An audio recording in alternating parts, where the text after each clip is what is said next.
Hello everyone, সবাই কেমন আছো? আশা করছি অনেক ভালো আছো। আমিও অনেক ভালো আছি।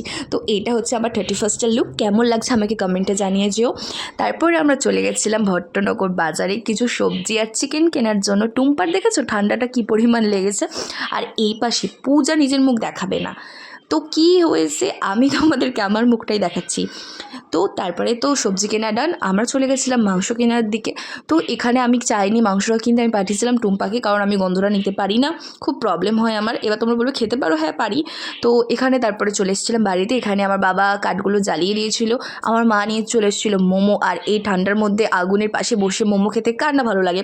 তারপরে আমরা চলে এসেছিলাম ভট্টনগরে বিরিয়ানি নিতে, কারণ এই বছরে আমার প্ল্যান ছিল কোনো রকমের রান্না করবো না, বাইরে থেকে বিরিয়ানি এনে ওটা খাবো। তারপর রাত্রিবেলা রাত জেগে বারবিকিউ বানানো হবে। তো ভট্টনগরে তো বিরিয়ানি শেষ হয়ে গেছিলো। দেন আমরা চলে যাই পচাখাল, মানে ভট্টনগর টু পচাখাল চলে যাই আমরা হেঁটে। তারপরে গিয়ে ওখানে দাঁড়িয়ে দাঁড়িয়ে কোয়ালিটি থেকে বিরিয়ানি নেওয়ার জন্য ওয়েট করতে থাকি। ওয়েট করতে করতে তো আমি তো বোর হই, ততক্ষণে বলে দিই তোমরা আমার ভিডিওতে যাও আর গিয়ে একটা লাইক করে দাও, কমেন্ট করে দাও। করছো না কেন, করো। তারপরে তো এখানে দেখো বয়ফ্রেন্ড থাকার সুবিধা, আমি দাঁড়িয়ে দাঁড়িয়ে বোর হচ্ছি, আর এই পুরো লাইনটা বয়ফ্রেন্ডের সঙ্গে ভিডিও কলে ছিল। আর এর আগের ভিডিও ক্লিপগুলো আমার কাছ থেকে কীভাবে উদাও হয়ে গেছে আমি জানি না। তো দেখো 12টা কিন্তু তখন বেজে গেছে। তো হ্যাপি নিউ ইয়ার সবাইকে, সবার বছরটা অনেক ভালো কাটুক, সবার যেন 2026টা মনে হয় বেস্ট, যেটা 2019-এ মনে হয়েছিল। তো আমার ভিডিওটা আজকে এইটুকুনি। ভালো লাগলে একটা লাইক করে দিও, একটা কমেন্ট করে দিও, আর আমার পাশে থেকো। Tata, bye bye.